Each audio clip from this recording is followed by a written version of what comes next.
रागिनी 20 साल की एक खूबसूरत लड़की थी, पर उसकी शादी 40 साल के सुरेश नाम के आदमी से होने वाली थी।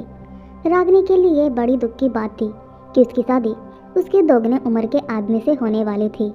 वह इस बात को लेकर बहुत दुखी थी, पर रागिनी अपने घर वालों के खिलाफ भी नहीं जा सकती थी, क्योंकि उसके मायके में उसके माँ बाप बचपन में ही गुजर चुके थे। वह अपने चाचा चाची के साथ रहती थी। चाचा चाची ने जो रिश्ता उसके लिए ढूंढा, उस रिश्ते को उसे मजबूरन मानना पड़ा। इसलिए मजबूरन वह सुरेश से शादी करने को तैयार हो गई। रागिनी और सुरेश की शादी बड़े साधारण तरीके से हुई, क्योंकि सुरेश की यह दूसरी शादी थी। उसकी पहली पत्नी किसी दुर्घटना का शिकार हो चुकी थी, इसलिए उसके घर वालों ने शादी में ज़्यादा तामझाम नहीं किया। रागिनी दुल्हन बनकर सुरेश के घर आई।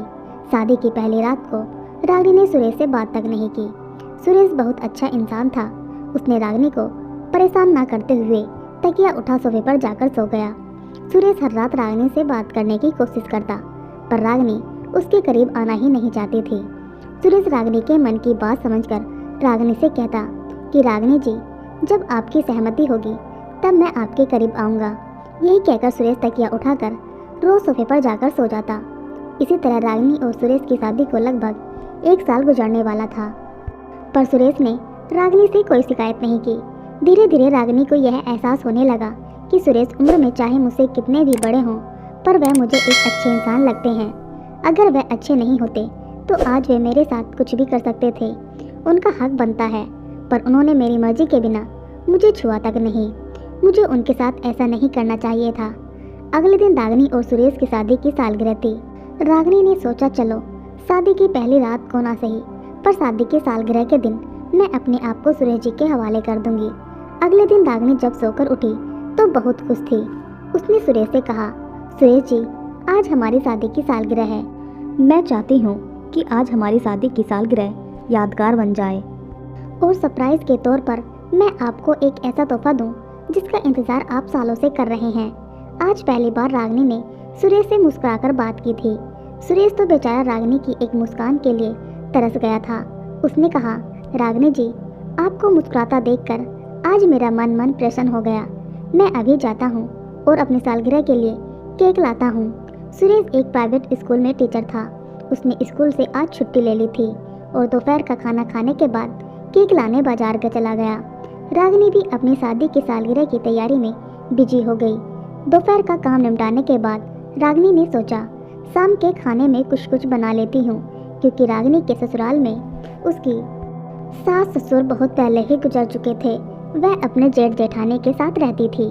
जेठ जी विदेश में नौकरी करते थे और जेठानी की कुछ दिनों से तबीयत खराब थी, जिस वजह से उनका बेड रेस्ट था। घर का सारा काम रागिनी को ही करना था। रागिनी ने शाम के खाने में पालक पनीर पुलाव और रायता जल्दी से बना लिया। इतना सब कुछ बनाने के बाद वे जल्दी से तैयार होने अपने कमरे में चली गई। आज रागिनी ने लाल कलर की साड़ी, मांग में चटक पीले कलर का सिंदूर और हाथों में भर के चूड़ियाँ और माथे पर लाल कलर की बिंदी लगाकर एकदम नैनवेली दुल्हन लग रही थी। आज वह बहुत खूबसूरत लग रही थी। रागिनी तैयार होकर सुरेश का इंतजार करने लगी। सुरेश को आने में देर हो रही थी, तो उसने सोचा, चलो किचन में जो काम बचा है निपटा लेती हूँ। रागिनी किचन में काम करने चली गई। वह किचन में काम करती हुई प्रसन्न मन से अपने नए जीवन की शुरुआत के बारे में सोच रही थी कि आज मैं अपने आप को पूरी तरह से सुरेश जी को समर्पित करने वाली हूँ। अभी रागिनी यही सब सोच रही थी, तभी पीछे से किसी ने उसे अपनी बाहों में भरते हुए कहा, चाची, आज तो आप बहुत खूबसूरत लग रही हो। चाची, चाचा को कुछ पता नहीं चलेगा और आज रात मैं आपको जन्नत का मजा दूंगा। रागिनी ने अपने आप को छुड़ाते हुए पीछे मुड़कर देखा तो उसकी जेठानी का बेटा अमन था। रागिनी ने कहा, अमन, तुम यह क्या बोल रहे हो?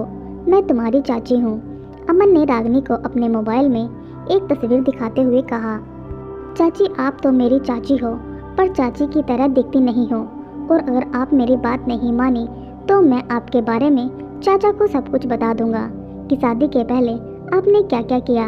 रागिनी अमन के मोबाइल में तस्वीर देखते ही डर गई और घबरा कर उसने अमन से पूछा, यह तस्वीर तुम्हारे पास कैसे आई? अमन ने कहा, चाची, यह तस्वीर ही नहीं बल्कि आपके बारे में मुझे बहुत कुछ पता है। अगर मैं चाचा को बता दूं तो चाचा आज ही इसी वक्त आपको छोड़ देंगे। और अगर चाहती हो कि मैं चाचा को कुछ नहीं बताऊं, तो बदले में आपको मेरे साथ एक रात गुजारनी होगी। रागिनी ने अमन से पूछा, पर यह सब तुम्हें कैसे पता? अमन ने कहा, चाची शादी से पहले आप जिस लड़के से प्यार करती थी वह लड़का मेरा दोस्त है। उसी के मोबाइल में मैंने आपकी और उसकी तस्वीर देखी। फिर मैंने उससे पूछा तो उसने मुझे सब कुछ बता दिया कि वह आपसे प्यार करता था और शादी भी करने वाला था, पर आपके घर वालों ने आपकी शादी मेरे चाचा से करवा दी। वह लड़का यह सब बताते हुए आपके लिए बहुत रो रहा था। उस लड़के को यह नहीं पता है कि आपकी शादी मेरे ही घर में मेरे चाचा से हुई है और आप मेरी चाची हैं। चाची, मेरी नज़र तो आपके ऊपर आपकी शादी के दिन ही थी। मैं आपको हासिल करना चाहता था पर कोई मौका नहीं मिल रहा था, पर वह मौका आज मुझे मिल ही गया। अपने अतीत की इतनी बड़ी सच्चाई जानने के बाद रागिनी बहुत घबरा गई थी। वह आज कितनी खुश थी। वह तो आज अपने पति को अपना तन मन सबको समर्पित करने वाली थी, पर यह क्या हो गया उसके साथ? अभी रागिनी यह सब सोच ही रही थी, तभी अमर ने कहा, क्या हुआ चाची, आपने क्या सोचा? हाँ या ना में जवाब दीजिए। रागिनी ने रोते हुए कहा, अमन मेरे साथ ऐसा मत करो। बदले में चाहो तुम मुझसे कुछ भी ले लो, कहो तो मैं तुम्हें कुछ पैसे और अपने सारे गहने दे दूंगी। मुझे छोड़ दो। और सुरेश जी, यह सब मत बताओ। अभी रागिनी और अमन में यही सब बातें हो ही रही थी, तभी वहाँ पर सुरेश आ गया। सुरेश ने आते ही कहा, क्या हुआ? तुम दोनों क्या बातें कर रहे हो? सुरेश को देखकर रागिनी घबरा गई और उसने बात को संभालते हुए कहा, कुछ नहीं सुरेश जी, मैं तो अमन से यह बोल रही थी कि तुम्हारे चाचा को आने में कितनी देर हो रही है। सुरेश ने कहा, हाँ आज मेरा एक पुराना दोस्त मिल गया था, मैं उसी से बात करने लगा था। ठीक है, अगर लेट हो रहा तो तुम सब जल्दी से आ जाओ, केक काटते हैं।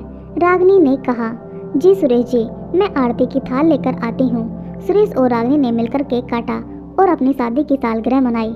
सुरेश बहुत खुश था, रागिनी भी खुश थी, पर उसके सामने बार बार अमन की बातें याद आ रही थी और वह सोचकर घबरा जाती कि अगर मेरे अतीत की सच्चाई सुरेश जी को पता चल गई तो क्या होगा। रात का खाना खाने के बाद रागिनी अपने कमरे में चली गई।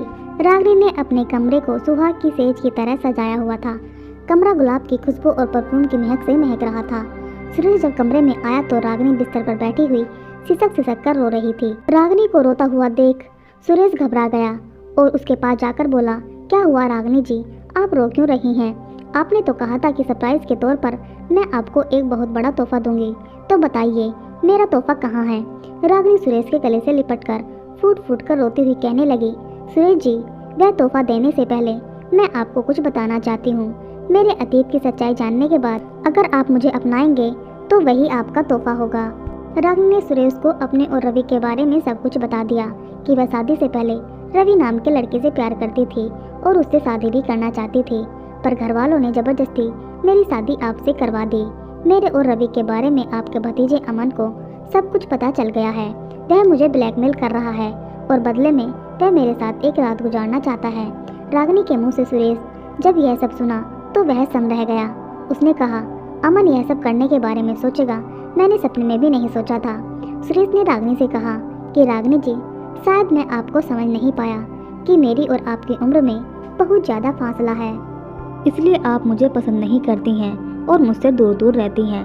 पर सच्चाई तो कुछ और ही है, आप तो किसी और से प्यार करती हैं, इसलिए मुझे पसंद नहीं करती।